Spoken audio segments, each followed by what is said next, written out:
Hi friends, ఈరోజు మీ ముందుకి మనశంకర వరప్రసాద్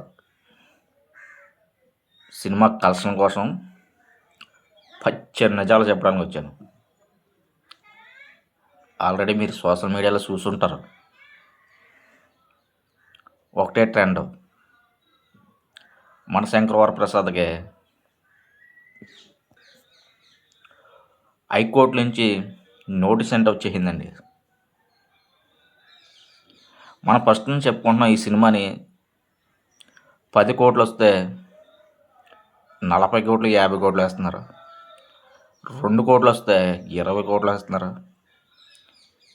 ఏ విధంగా వేస్తున్నారంటే, ఒక పాన్ ఇండియా మూవీ 10 కోట్లు వచ్చే సినిమా ఉంటాయి కదా, ఆ రేంజ్లో కలెక్షన్లు వేస్తున్నారని ఫస్ట్ నుంచి మనం మాట్లాడుకుంటున్నాం. ఇక్కడ వచ్చేది చాలా తక్కువ. ఇదేదో పోనీ మనమేం నమ్మడానికైనా ఉందంటే, ఈ సినిమా ఏమైనా సోలోగా వచ్చి సంచలనం పాజిటివ్ టాక్ వచ్చి సినిమా రన్ అవుతుందంటే అది లేదు. రొటీన్ సినిమా ఇది. సంక్రాంతికి వచ్చింది కాబట్టి పెద్ద సేవ్ అయిందని జనం అనుకున్నారు, కానీ నిర్మాతల చేతిలోకి వచ్చేది మాత్రం ఫుల్ నష్టాలు. నాకు ఫస్ట్ నుంచి డౌట్ కొడుతుంది, ఈ సినిమా లాభాల్లో ఉంటే నటులకి, డైరెక్టర్లకి రెమ్యునేషన్ కోత ఎంత కోస్తారు? కోయరు కదా. రెమ్యునేషన్ కోత కోసినప్పుడే నాకు డౌట్ వచ్చింది. అది పొరపాటున అనిల్ రావిపూడి గారు సినిమా ప్రమోషన్ చేసినప్పుడు టంగ్ స్లిప్ అయ్యింది, గబుక్కు చెప్పారు. లేకపోతే ఇది ఏదోలా కవర్ చేద్దరనుకో. అయినా సరే ఏ విధంగా కవర్ చేశారంటే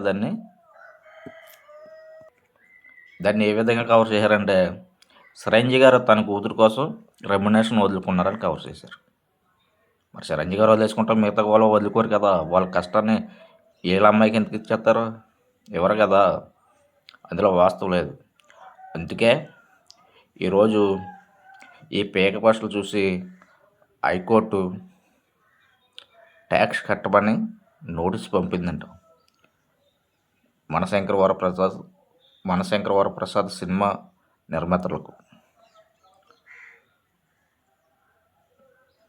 ఇంకా చిరంజీవి గారి కూతురు గారు నిజాలు ఒప్పేసుకుంది.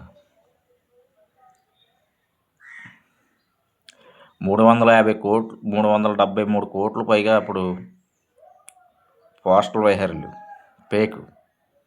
అయితే మరి గవర్నమెంట్ రూల్స్ ప్రకారంగా సినిమా నుంచి 18% ట్యాక్స్ కట్టాలి. అంటే 100 కోట్లు వస్తే 18 కోట్లు ట్యాక్స్ కట్టాలి. 300 కోట్లు వస్తే 54 కోట్లు ట్యాక్స్ కట్టాలి. 350 కోట్లు పైకి వచ్చింది కాబట్టి ఇది దాదాపుగా 63 కోట్లు 65 కోట్లు ట్యాక్స్ కట్టాలి వీళ్ళు. 63 కోట్ల పైగా ట్యాక్స్ కట్టాలి ఇప్పుడు నిర్మాతలు. గ్రాసు షేరు అంటారు కానీ ఏం నిజాలు కాదు, మా చేతిలోకి ఏది వస్తే అదే అని మొన్న నారి నడుమ మురారి నిర్మాత కుండ బద్దలు కొట్టి చెప్పారు, మేము పేక పోస్టులు అలాగే వేసుకుంటాం పబ్లిసిటీ కోసం అని. దాన్ని మన సీరియల్ తాత ఫ్యాన్స్ పొంగిపోయి అయ్యే నిజాలు అనుకోండి, పొంగిపోయి రుద్దుడు ఒకటే రుద్దుడు. చివరికల చేతులు, సంకలు, కాళ్ళు అన్నీ నొప్పి వచ్చేసరి ప్రయోజనం లేకుండా పోయింది. ప్రయోజనం ఉండదు, ఎందుకంటే ఇది ఒక పేకు. సినిమాలు ఫస్ట్ నుంచి అలా ఏదో లేపాలని కావాలని లేపుతున్నారా తప్ప సినిమాలు ఏం లేదు. ట్యాక్స్ ఎంత కట్టుకున్నారో ఏంటన్నది బుధవారం నాడు తెలిసిపోద్ది. మంగళవారం, రేపు రిపబ్లిక్ డే కాబట్టి సెలవు కాబట్టి మంగళవారం బుధవారం తెలిసిపోద్ది. నా గెస్టింగ్ ప్రకారం నాకు అందిన ఇన్ఫర్మేషన్ ప్రకారం 72 కోట్లు షేరు వచ్చినట్టుగా నిర్మాతలు చెప్పారంట హైకోర్టుకి. అంటే గ్రాస్ వచ్చి 160 కోట్లు 180 కోట్లు మధ్యలో మనం చెప్పుకున్నట్టే. ఇది వాస్తవాలు. గతంలో ఖైదీ 150తో చిరంజీవి గారి కడుపు కుమారుడైన రామ్ చరణ్ అప్పుడు అలాగే వేసాడు ఫేక్ పోస్టులు. చివరి రాబడికి 75 కోట్లు షేర్కి ట్యాక్స్ కట్టి 164 కోట్లు గ్రాష్, అది ఫిక్స్ అయింది. అలాగా సేమ్ మళ్ళీ ఇప్పుడు అలా జరిగింది. అంటే సొంత మనుషులు వచ్చేసి ఫేక్ పోస్టులు వేసి రుద్దుడు చేసి స్టార్ చేస్తే స్టార్ అయిపోతారంట అనుకుంటారా? స్టార్ ఎవరో రియాలిటీ ఏంటనో తెలిసిపోద్ది. అప్పుడు అలాగే ఖైదీ 150 ఫేక్ కాల్స్లు వేసి నాన్ బాహుబలి ఇండస్ట్రీ హిట్ అని రుద్దారు. ఇప్పుడేమో రీజనల్ మూవీ ఇండస్ట్రీ హిట్ అని రుద్దారు. అంటే ఈ ఇండస్ట్రీ హిట్లు ఇలా కుట్టారా? మరి అందుకే మరి చిరంజీవి గారికి చాలా వెబ్సైట్లు 3 చూపిస్తున్నాయి, కొన్ని వెబ్సైట్లు అంటే 2 చూపిస్తున్నాయి. పసివాడి ప్రాణం, ఇంద్ర చూపిస్తున్నాయి ఇండస్ట్రీ హిట్లు. ఇంకో కొన్ని వెబ్సైట్లు అంటే గన్నమ్మగుడు కూడా చూపిస్తున్నాయి ఇండస్ట్రీ హిట్లు.